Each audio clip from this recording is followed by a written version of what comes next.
పరబ్రహ్మణే నమః. ఇది శ్రీమద్భగవద్గీత ప్రథమోధ్యాయము అర్జున విషాద యోగము 23వ రోజు. ఈ రోజున మనం 45 మరియు 46వ శ్లోకములు నేర్చుకోబోతున్నాం. అహో బత మహత్ పాపం కర్తుం వ్యవసితా వయం యద్రాజ్య సుఖ లోభేన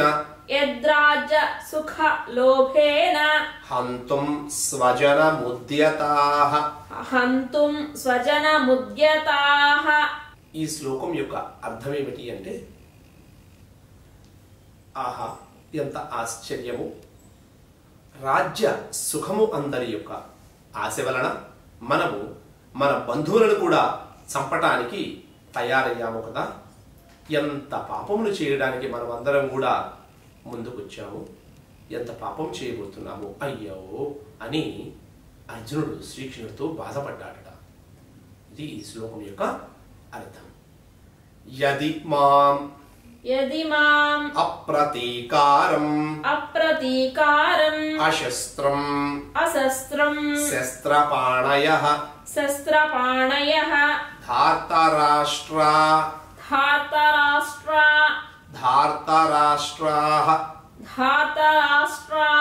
రణే హన్యుః తన్మే క్షేమతరం భవేత్. ఇప్పుడు ఈ పద విభజన తెలుసుకుందాం. యది మాం అప్రతీకారం కలిపితే యది మాం అప్రతీకారం, అశస్త్రం కలిపితే యది మాం అప్రతీకారం అశస్త్రం. యది మాం అప్రతీకారం అశస్త్రం, ఇలా 4 పదాలు ఉన్నాయి. వీటన్నింటినీ కూడా కలిపి చెప్పుకుందాం. తర్వాత రణే హన్యు తన్మే కలిపితే రణే హన్యస్ తన్మే అవుతుంది. ఇది కొంచెం గుర్తుపెట్టుకోవాలి. యది మాం అప్రతీకారం అశస్త్రం శస్త్రపాణయః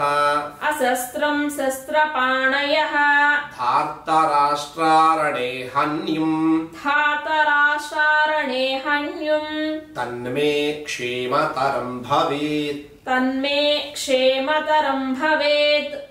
ఈ యొక్క శ్లోకం అర్థం ఏమిటి అంటే, ఆయుధాలు ధరింపక ఎదిరించగా ఉన్నటువంటి నన్ను ఆయుధాలు ఎవరైతే చేబూనారో ఆ యొక్క దుర్యోధనాయుధులు ఈ యొక్క యుద్ధమున నన్ను చంపారనుకోండి. అలా చంపినట్లయితే అది నాకు మంచిదే అవుతుంది, క్షేమమే అవుతుంది.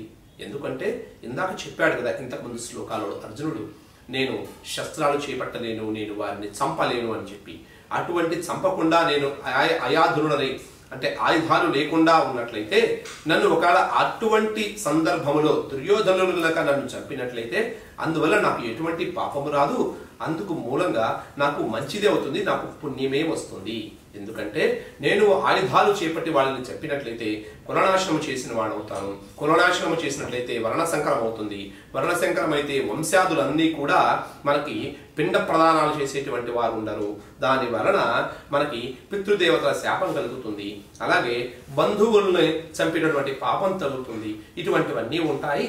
ఎప్పుడైతే నేను అస్త్రశస్త్రాలు వదిలిపెట్టి ఈ యొక్క యుద్ధ రంగాన్ని వదిలివేస్తానో అటువంటి సందర్భాలలో దుర్యోధనుడు గనక నన్ను చంపినట్లయితే అది వారికి పాపం, నాకు కాదు, నాకు పాపము తగలదు, ఇంకా నాకు పుణ్యమే వస్తుంది అని అర్జునుడు తన మనసులో ఉన్నటువంటి భావాన్ని కృష్ణుడితో చెప్పి ఈ విధంగా తన యొక్క బాధని, తన యొక్క విషాదాన్ని తెలిపాడుట. సంజయ ఉవాచ ఏవముక్త్వా అర్జునః సంఖ్యే రథోపస్థ ఉపావిశత్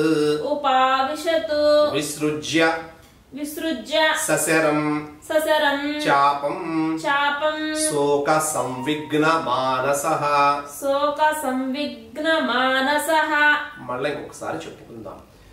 ఏవముక్త్వార్జునః సంఖ్యే అర్జున సంఖ్యే అర్జున సంఖ్యే రథోపస్థ వ్యుపావిశత్ రథోపస్థ ఉపావిశత్ విసృజ్య సశరం చాపం విసృజ్య ససరం చాపం శోక సంవిఘ్న మానసః.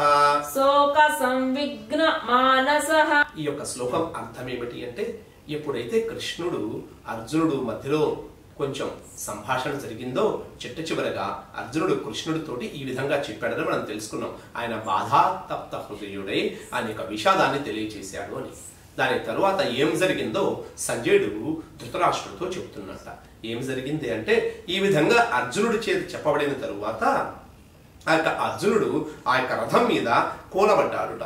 తన చేతిలో ఉన్నటువంటి బాణములు ధనస్సును కూడా వదిలివేసి శోక సంవిఘ్న మానస, తన మనసులో బాధాతప్త హృదయంతో ఆ యొక్క రథం మీద చతికిలబడ్డాడు అని సంజయుడు ధృతరాష్ట్రుడితో చెప్పాడు. ఇది శ్రీమద్ భగవద్గీత ప్రథమోధ్యాయము అర్జున విషాద యోగము సమాప్తం. ఇప్పటి వరకు మనం అర్జున విషాద యోగంలోని 47 శ్లోకాలు కూడా నేర్చుకున్నాం. మరలా మనం తరువాత 2వ అధ్యాయంలో ఉన్నటువంటి శ్లోకాలు మనం నేర్చుకుంటాం. సెలవు. జై శ్రీకృష్ణ, జై శ్రీరామ్.